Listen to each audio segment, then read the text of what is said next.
오늘 2023년 1월 22일 우리가 음력 설날 아침에 하나님께서 우리에게 주신 말씀 고린도전서 12장 1절로 11절 말씀을 가지고 신년 예배 은사에 대해서 오늘 첫 번째로 말씀의 교제를 나누겠습니다.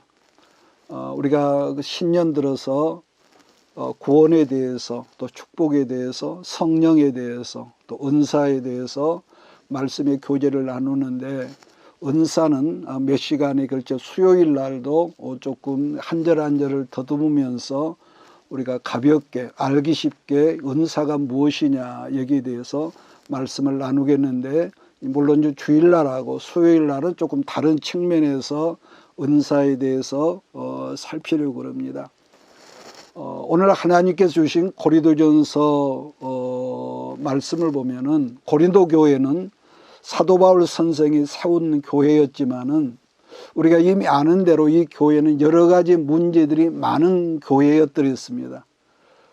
교회 안에서 성적인 문제들이 다반사였고 교회 안에 여러 가지 분쟁들이 있어서 여러모로 갈등이 많은 그런 이 교회였지요. 하나님의 교회가 지니고 있는 갈등이나 영적인 이러한 무질서 때문에 사도 바울 선생이 말하기를 하나님을 믿되 그런 식으로 믿으면 안 된다면서 점잖게 질책을 했던 교회가 바로 고린도 교회였더랬습니다. 그래서 오늘 우리들이 보는 고린도 성경은 이 전후서로 되어 있지만은 본래는 이 고린도 성경이 1, 2, 3서의 세 통의 사도 바울 선생의 편지였다고 전하는데 그 중에 한 통의 편지는 어떻게 분실이 되어서 지금의 이 두 권 전후서로 되어 있다고 전해옵니다. 그 당시 고린도 교회는 이미 말씀한 대로 엄청나게 복잡하고 여러 가지 문제들이 얽힌 교회라고 그랬지만은 그러나 한편으로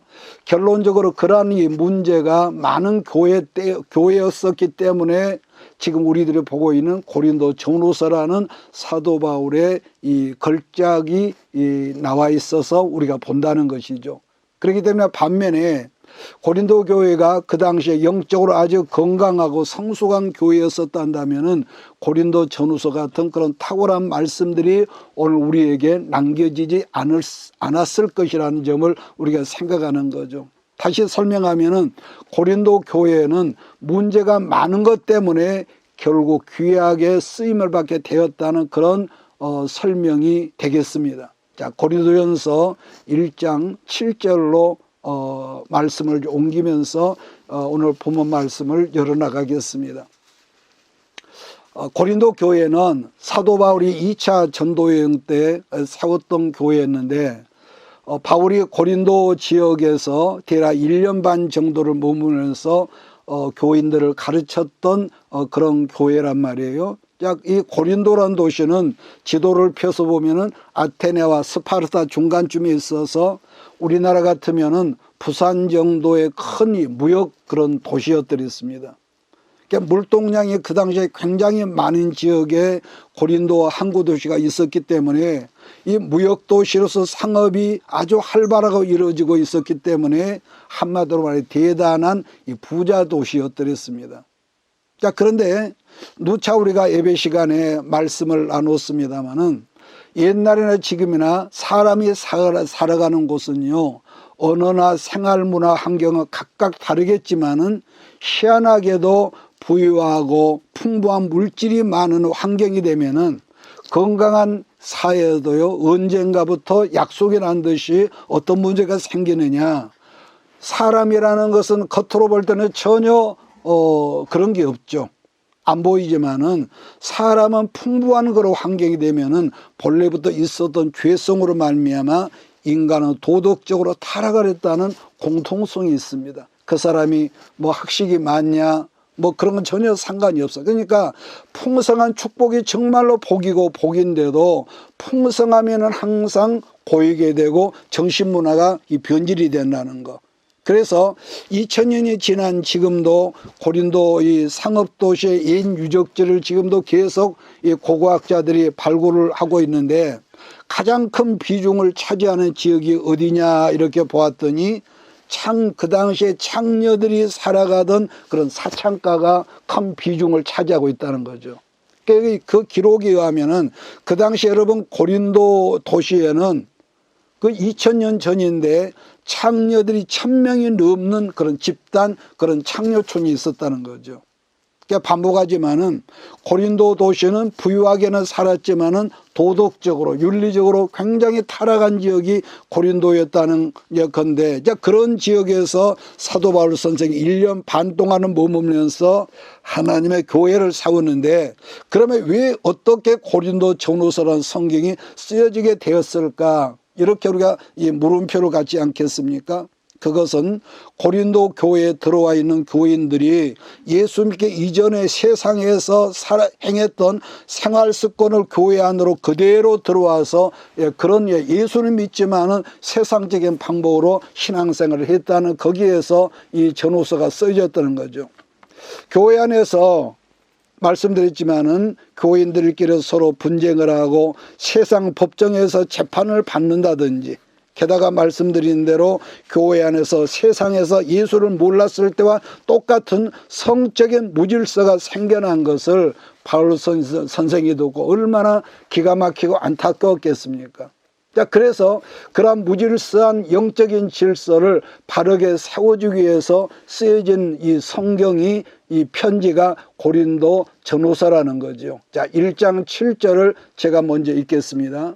너희가 모든 은사에 부족함이 없이 우리 주 예수 그리스도의 나타나심을 기다림이라. 제가 지금 읽은 말씀은 바울이 세운 고린도 교회를 칭찬하는 말씀 아니겠습니까? 왜냐? 여러 가지 은사가 부족함이 없었대요. 그만큼 기도 생활이 많았다는 걸 우리가 볼 수가 있는데, 여러분 이러한 문제는 오늘날에도 똑같다 할 수가 있는데, 은사가 충만하다는 것은 여러분 좋은 일 아니겠습니까? 저는 개인적으로 은사를 좋아합니다. 그러지만은 일반적으로 교인들이 뭘 오해를 하고 있냐면은, 어떤 사람이 하나님께 받은 바 은사가 많으면은 그것을 성령이 충만한 사람으로 오해를 한다는 거죠.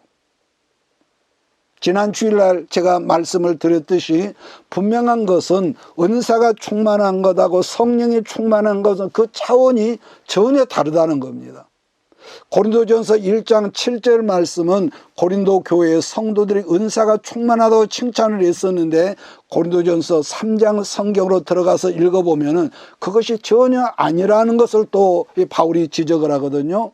3장 1절을 제가 읽습니다. 형제들아, 내가 신령한 자들을 대왕과 같이 너희에게 말할 수 없어서 육신에 속한 자, 곧 그리스도 안에서 어린 아이들을 대왕과 같이 하노라. 이렇게 좀 이상한 이 말씀을 하거든요. 지금 바울 선생은 고린도전서 1장에서는 고린도 교회가 은사가 충만해서 좋다며 칭찬을 했었는데, 그랬어도 사도 바울 선생은 고린도전서 3장에 들어와서는 너희들 영적 수준이 아직 어린 아이들 같은 그런 수준이라고 했었다는 점인데, 그러면서 말하기를 영적인 아이의 수준에 맞춰서 권면의 말을 해주겠다면서 다음에 말을 했다는 거죠. 3장 2절 3절 말씀을 우리 함께 읽겠습니다. 시작. 내가 너희를 젖으로 먹이고 밥으로 하지 아니하노니 이 너희가 감당하지 못하였음이거니와 지금도 못하리라. 너희는 아직도 육신에 속한 자로다. 너희 가운데 시기와 분쟁이 있으니 어찌 육신에 속하여 사람을 따라 행함이 아니리요. 특히 여러분 3절 말씀을 살펴보면은 너희는 아직도, 그 다음에 뭐죠? 육신에 속한 자로다 그랬단 말이에요. 그렇기 때문에 바울은 고린도전서를 기록하고 시작할 때부터 성령에 속한 사람과 예수는 믿는다 할지라도 아직도 육신에 속한 사람을 이렇게 구별짓고 있다는 거죠. 왜냐? 14절을 다시 보겠습니다. 시작. 육에 속한 사람은 하나님의 성령의 일들을 받지 아니하나니 이는 그것들이 그에게는 어리석게 보이며 또 그것들을 알 수도 없나니 그러한 일은 영적으로 분별됐기 때문이라. 여러분 본문 성경에서 한 가지 참고할 말씀은 1절에서 바울은 육에 속한 사람이라고 그랬는데, 지금 읽은 말씀에서는 육에 속한 사람이란 예수를 전혀 모르는 사람이거든요. 여기서 구분을 해야 합니다. 그렇기 때문에 지금 읽은 말씀을 보면은 육에 속한 사람과 성령에 속한 사람을 구분해서 말씀을 하고 있는데, 그러나 오늘 함께 이 자리에 모여 예배를 드린 여러분은 감사하게도 우리 이미 육에 속한 사람이 아니라 영에 속한 사람인 것을 저는 믿습니다. 따라서 본문 성경에서 바울이 언급하고 있지만은 육에 속한 사람들은 영에 속한 사람들을 이해를 못한다는 거죠. 그런데 조금 전에 읽었던 고린도전서 3장에서 바울은 너희들이 이미 예수를 믿어 성령에 속한 사람임에도 불구하고 또 뭐라고 합니까? 여전히 영적 수준이 육신에 속해서 육신에 머물고 있다는 이 책망조의 말씀을 하고 있는 걸 또 발견하거든요. 자, 이 부분에서 우리들이 이해해야 하는 것은 고린도전서 2장에서는 육에 속한 사람을 했단 말이에요. 그러면은 육에 속한 사람은 어떤 사람이냐? 아직 예수를 전혀 모르는 세상에 속한 사람을 육에 속한 사람을 했다는 겁니다. 그러나 고린도전서 3장에서는 육에 속한 사람이 아니라 이것은 뭐라고 합니까? 육신에 속한 사람이라고 그랬다.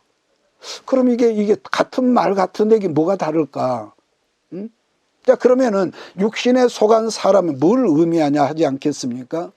이것은 우리가 예수를 믿고 있지만은 그 믿음이 자라지를 않아서 여전히 어린 아이 같은 유치한 초보 단계에 머물면서 살아가는 삶의 라이프가 여전히 옛날 육으로 살던 세상적 수준에 묶여있는 사람이라고 이렇게 말한다는 거죠. 자, 여기서 우리가 바꿔 말해서 우리 아이들이 건강한 아이라면은 엄마가 아이를 낳아서 출생을 하고 부지런히 먹고 이렇게 양육을 하다 보면은 그 몸이 자라고 키가 자라듯이 마찬가지로 영적인 생활에서도 우리가 말씀과 기도로 온전히 건강한 게 먹였다면은 이것은 분명히 진보가 있어야 할 것 아니겠습니까? 그래서요, 우리가 이 자녀를 기르면서도 부모는 그러죠. 가급적이면 남아이들보다 좋은 것 먹이고 좋은 것 입히고 좋은 환경으로 기르고 싶은데 문제는 가장 뭐가 문제냐? 그 속에 들어가는 에너지. 부모가 저 아이들에게 나쁜 것을 가르친 건 아닌데 저 아이들이 자꾸 이상하게 점점 더 자극성 있는 거, 쾌락적인 거, 정신에 충격을 주는 그런 것들을 사모한단 말이에요. 그런데 그런 것들이 계속적으로 정신문화 속에 들어가다 보면은 부모가 가르쳤겠습니까? 아이가 싸나워지고 대적적이고 미워하는 짓을 하고 하나님 앞에 거스르는 짓을 하기 때문에 그래서 정신문화 교육이 굉장히 중요하다는 거죠. 그러므로 영적인 수준이 말씀과 기도를 통해서 자라다 보면은 저절로 초등학교 어떤 것을 졸업하러 통과를 하고 그 다음에 그 아이가 정상적으로 자라면은 중고등학교 졸업하고 드디어 대학을 졸업하는 것 같이 이게 성인이 된단 말이에요. 그런데 바울은 그걸 에베소 성경에서 다음과 성장하고 성숙한 사람이라는 것을 또 이렇게 설명하고 있었습니다. 에베소서 4장 11절 12절로 옮겨가겠습니다. 에베소서 4장 11절입니다. 그가 어떤 사람은 사도로, 어떤 사람은 선지자로, 어떤 사람은 복음 전하는 자로, 어떤 사람은 목사와 교사로 삼으셨으니 이는 성도를 온전하게 하여 봉사일을 하게 하며 그리스도의 몸을 세우려 하심이라. 누가 하나님의 사명자를 세우시느냐? 하나님께서 하시지요. 자, 13절 4절을 우리 같이 볼까요? 우리가 다 하나님의 아들을 믿는 것과 아는 일에 하나가 되어 온전한 사람을 이루어 그리스도의 장성한 분량이 충만한 데까지 이르리니 이는 우리가 이제부터 어린아이가 되지 아니하여 사람의 속임수와 간사한 유혹에 빠져 온갖 유운의 풍조에 밀려 요동하지 않게 함이라. 여러분 좀 미안하지만은 어떤 사람들은 이렇게 목회자가 되었어도 잘하지 않은 사람들이 있습니다. 저런 사람 차라리 집사가 되면 좋겠는데 그런 사람들은 말하는 걸 들어보면 행동하는 걸 보면은 여전히 좀 부끄러운 그런 유치한 어떤 그런 걸 보거든요. 그러니까 영적으로 유치한 사람의 특징은 지도자가 됐어도 할 수만 있으면은 뭐가 있습니까? 자기를 드러내고 자기를 자랑하는 거죠. 이게 좀 유치한 어린아이 같습니다. 그러니까 우리들이 한평생 신앙생활을 30년, 40년 평생을 했다고 할지라도 이게 있거든요. 영적으로 성장하지를 못하고 성숙하지를 못하면 할 수만 있으면은 보십시오. 자기를 내세우고 자기를 자랑하는 것을 바울은 간사한 유혹이라고 했거든요. 간사한 유혹에 빠져 있다. 그렇기 때문에 바울은 13절에서 말하기를 그리스도의 장성한 뭐에까지 자라라는 거요? 그 분량에까지 이르는 것. 그래서 그것을 믿는 것과 예수를 믿는 것, 예수를 아는 일에 하나가 될 때까지, 이걸 좀 표현을 이렇게 할까요? 번데기의 껍질이 벗어지고 나비가 돼서 하늘을 날아오는, 그렇게 되는 것이 어린아이를 벗어버리는 게 된다. 이렇게 표현을 하면 맞는 것이 되겠죠. 아는 것이라고 하는 뭡니까? 지식은 우리 머리 아니겠습니까? 그러면 믿는 것은 어디냐? 우리의 가슴이지요. 가슴. 여러분, 이래서 우리가 삼시세끼 음식을 먹지만은 같은 음식을 먹어도 편식하는 사람들이 건강상 굉장히 위험하다고 그러죠. 당장은 자기 입에 좋은 걸 먹지만은. 그런데 왜 위험하냐면은 편식하는 사람은요, 오직 자기가 좋아하는 그것만을 꼭 찾아서 먹으려 하거든요.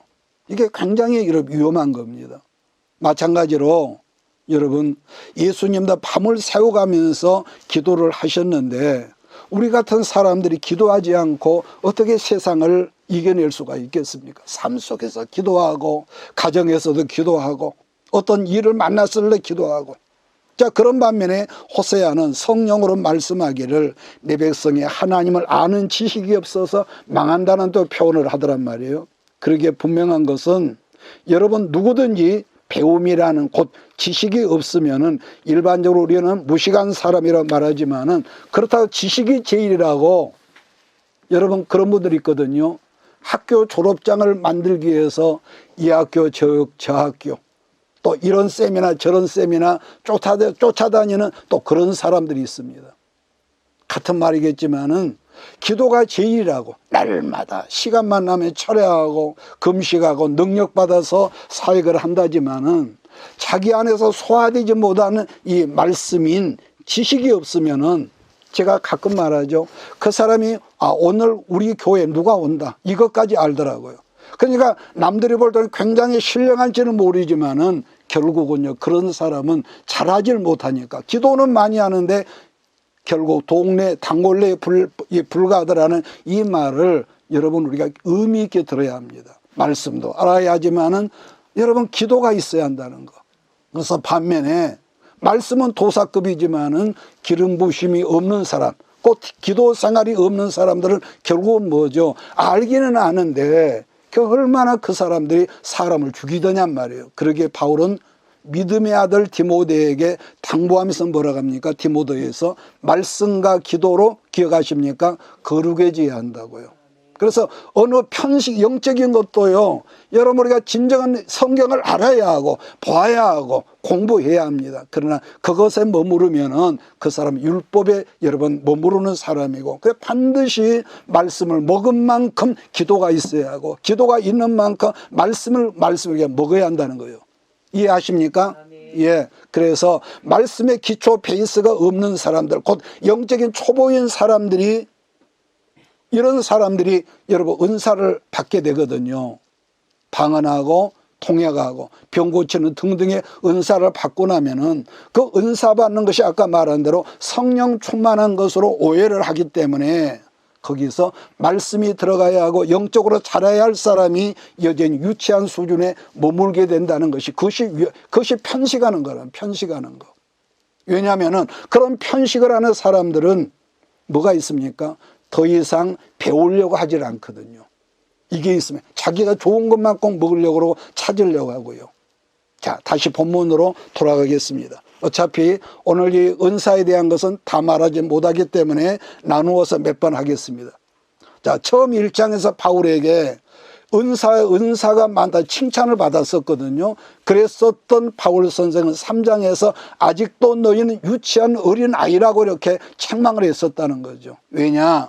아직도 너희는 육신에 속해 있어서 영적인 진보가 없다는 그런 이 책망 아니겠습니까? 왜냐하면 고린도 교회는 세상 사람들처럼 여전히 교회 안에 신앙이 있어도 분쟁과 다툼이 있고, 게다가 교회 안에서 뭐가 있다고요? 세상 예수를 모르는 사람과 똑같은 음행하는 역사가 빈번했다는 설명인데, 그래서 고린도 교회는 영적으로나 도덕적으로 무질서한 교회였다고, 이렇게 아주 무서운 이 책망과 권면의 말씀을 하고 있는 거죠. 자, 그러한 잘못된 무질서를 말씀으로 차근차근 마치 엄마가 우리 아이들을 때로는 꾸짖고 타이르듯이 가르침을 주는 이 말씀의 성경이 고린도 전후서라는 거죠.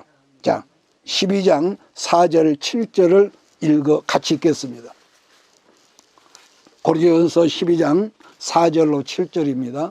은사는 여러 가지나 성령은 같고 직분은 여러 가지나 주는 같으며 또 사역은 여러 가지나 모든 것을 모든 사람 가운데서 이루시는 하나님은 같으니 각 사람에게 성령을 나타내시면 유익하게 하려 하심이라. 여러분과 나 각 사람에게 가장 필요하고 유익한 은사를 여러분 선물로 주신다는 거. 자, 여기서 A라는 사람이 아무리 좋은 은사를 받았다 할지라도 그것은 그 사람에게만 좋은 은사인 거고, 내게는 나에게 합당한 다른 은사를 주신다는 설명 아니겠습니까? 지난 시간에 제가 잠깐 언급했던 것처럼 우리의 속사람이 자라고 자라서 예수님에게까지 이르기까지 자란다는 것은 우리의 속사람의 성품인 인격이거든요. 자, 그처럼 우리의 속사람이 예수님을 닮은 인격으로 자라면서 몸 대신 교회를 섬기라고 선물로 뭘 주시느냐? 은사를 각 사람에 주셨대요.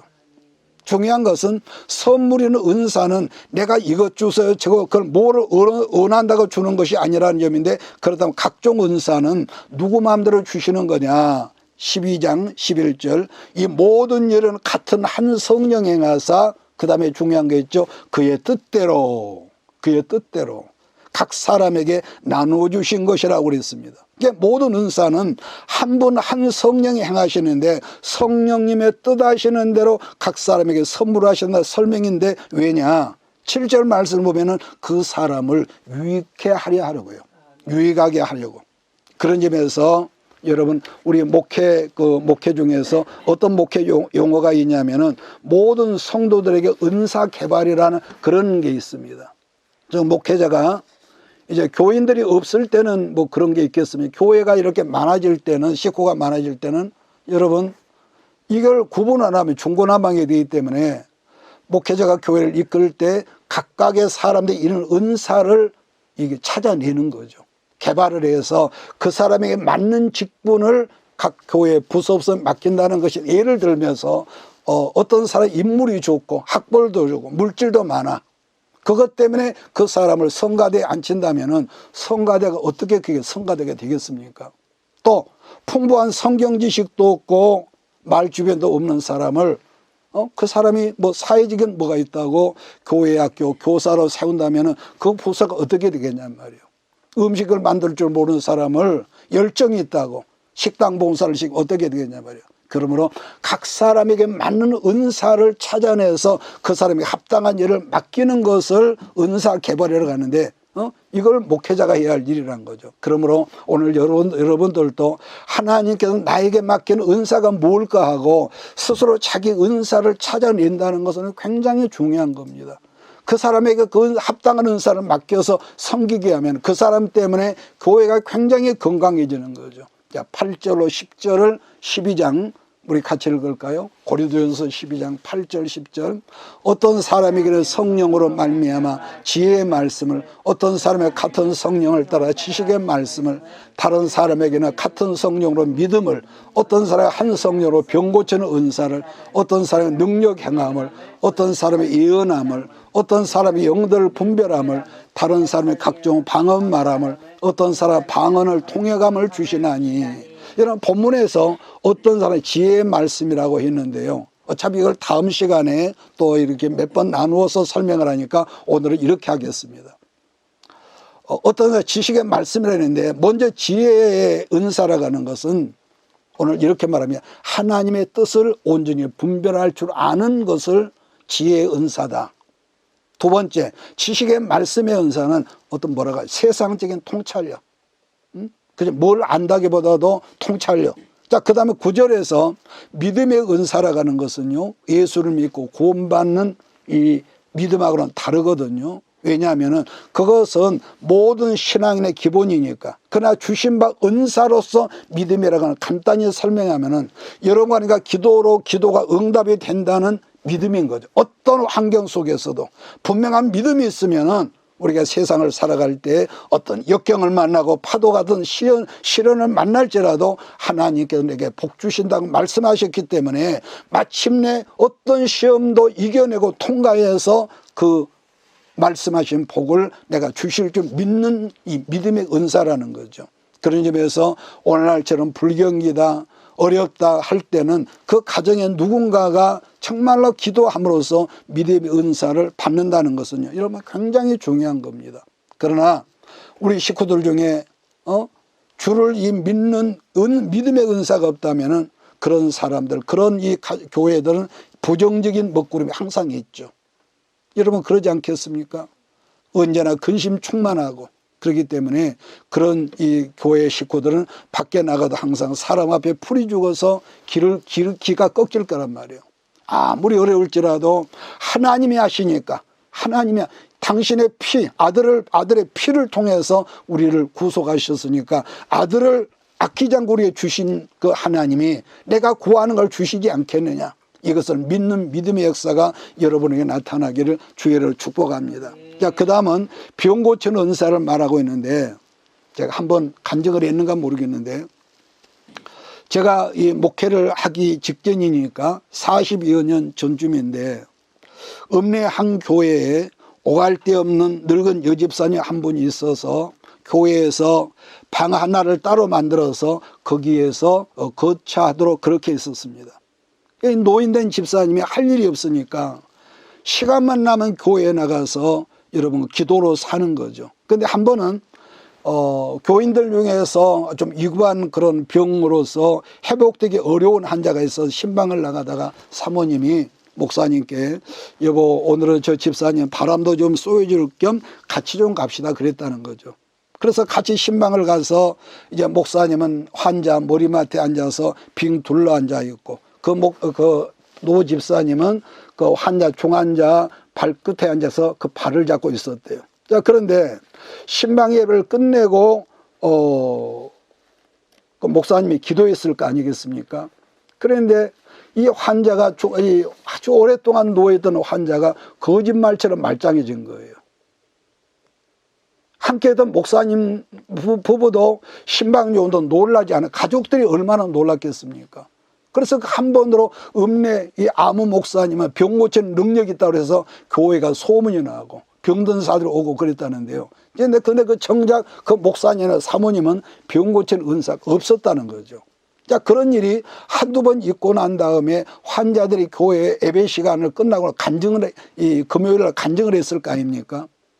그분들 간증이 뭐라 하느냐. 목사님 예배를 끝나고 안수를 하면은 꼭 발끝에서부터 하얀 빛이 광선이 서서히 몸 우쪽으로 올라오면서 몸이 그렇게 가뿐해지고 치료가 되었다.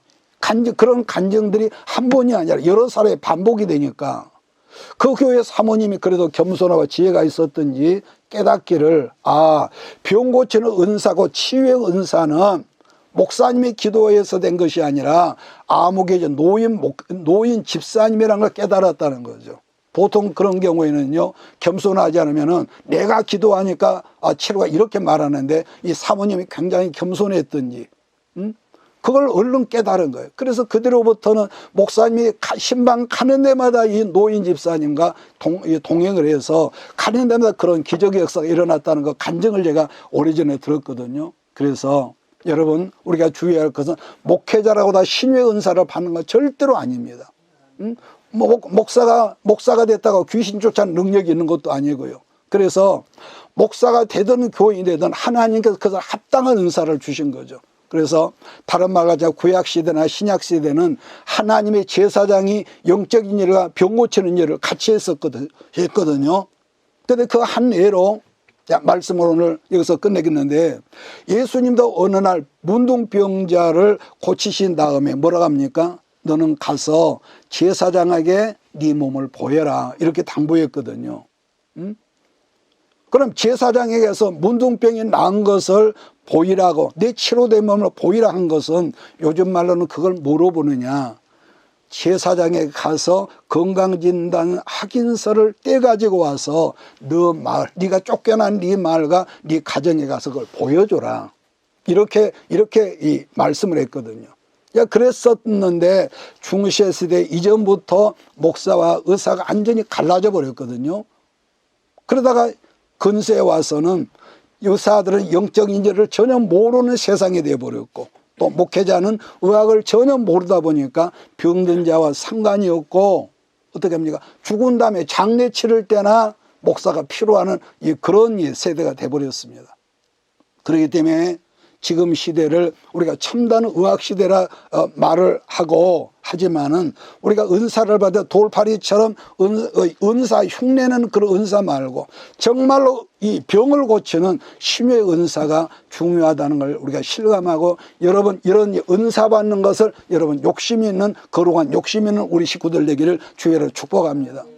거듭 말하지만 신의 은사라고 하는 것은 목회자에게만 임하고 교회 목사 사모님에게 있는 은사가 절대로 아니란 것이기 때문에, 나는 우리 교회에 말씀과 기도로 길러진 평신도들 중에서 병 고치는 신의 은사가 많이 나타나기를 예수님의 이름으로 나는 축원합니다. 여러분, 우리가 이 세상이 점점 발달될수록 먹고 살기가 좋아질수록 뭐가 또 있습니까? 말로만 들었던 괴상한 병들이 점점 많아질 것이기 때문에, 여러분 우리가 병원에 가서 의사들이 말하는 대로 우리가 약을 다 먹으면은요, 그 약 중독에 걸려서 사람들이 죽는다고 한단 말이에요. 그렇기 때문에 여러분요, 정말로 우리가 하나님께서 그 능력이 여러분 우리 모두에게 임해서 여러분이 가는 곳마다 치유하는 그 은사가 나타나서 사람을 회복시키고 치료하는 그런 능력이 여러분의 임하기를 주의를 축복합니다. 그래서 모든 은사도 그렇지만은 병 고치는 은사는요, 오직 우리 예수님과 있는 거 아니겠습니까? 근데 예수님이 가지신 그 병 고치는 신유의 능력을 하나님이 보실 때 합당한 그 사람에게 맡기신다는 거 아니겠습니까? 그래서 다음 시간에도 아까 말씀드린 대로 은사에 대한 말씀을 좀 더 드리고, 수요일 밤에도 그때는 한 절 한 절을 이렇게 짚어가면서 보충 설명을 하겠습니다만, 정말 중요한 것은 모든 은사는 나를 자랑하고 나를 드러내라고 주신 것이 아니라, 중요한 게 있습니다. 하나님의 몸 되신 교회를 위해서 내게 주신 것을 알고, 은사자는 첫째도 둘째도 뭐가 있어야 하느냐, 무조건 겸손하라는 겁니다. 하나님의 선물 은사를 받고 이게 겸손하지 않으면요, 바로 마귀의 앞잡이가 되거든요. 왜냐하면은 저는 지금까지 살아오면서 이런 경우를 여러 번 봤는데, 하나님의 은사자가 교만해지면은 은사를 거두어 가시기도 하거든요.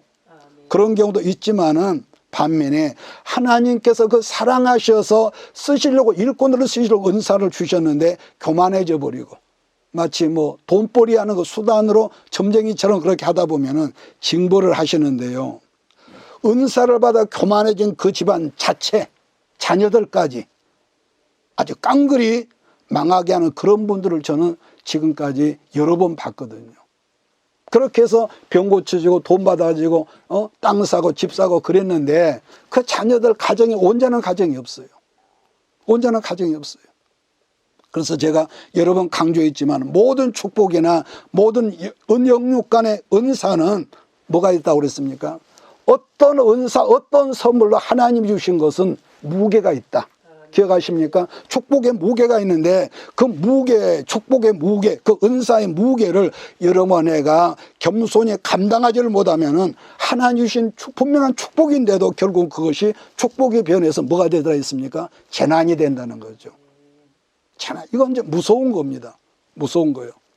더군다나 요즘은요, 제가 집회 나가다 보면은 교회를 잘 섬기던 이 권사님이나 집사님들이 은사 받았다고 신학하고 어느 날 갑자기 목사님 됐다고 해서 그건 참 제가 볼 때 저건 아닌 것 같다, 그런 생각을 할 때가 있습니다. 그래서 물론 나름대로 이것이 왜냐 그러면은 사명도 없고 부르심의 소명감도 없는데 어떤 이 계급장처럼 그렇게 여기는 그런 걸 볼 때 저것은 아닌데, 여러분 제가 그런 생각을 할 때가 많았습니다. 아무쪼록 우리가 어쨌든 간에 신앙은 건강해야 하고 편식하지 말고 어떤 축복이라도 축복을 내 것이 아니고 우리가 마무리 오래 살아봤자 70년, 80년, 90년, 요즘은 건강백세를 말합니다만 신앙도 건강하고 육도 건강해져서 평생 살아가면서 하나님 영광 돌리는 교회 여러분 모두가 되기를 예수님의 이름으로 축복합니다.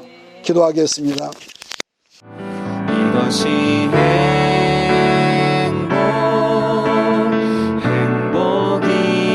행복이라오.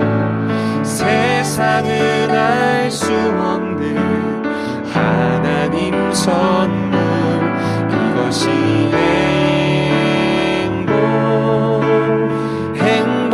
행복이라오. 하나님의 자녀로 살아가는 것, 이것이 행복이라오. 이것이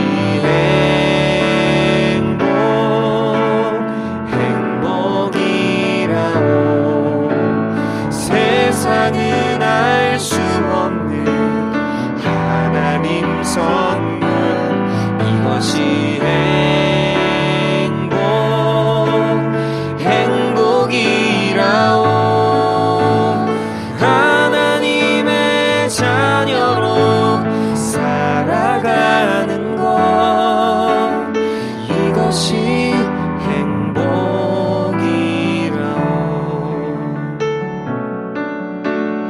이것이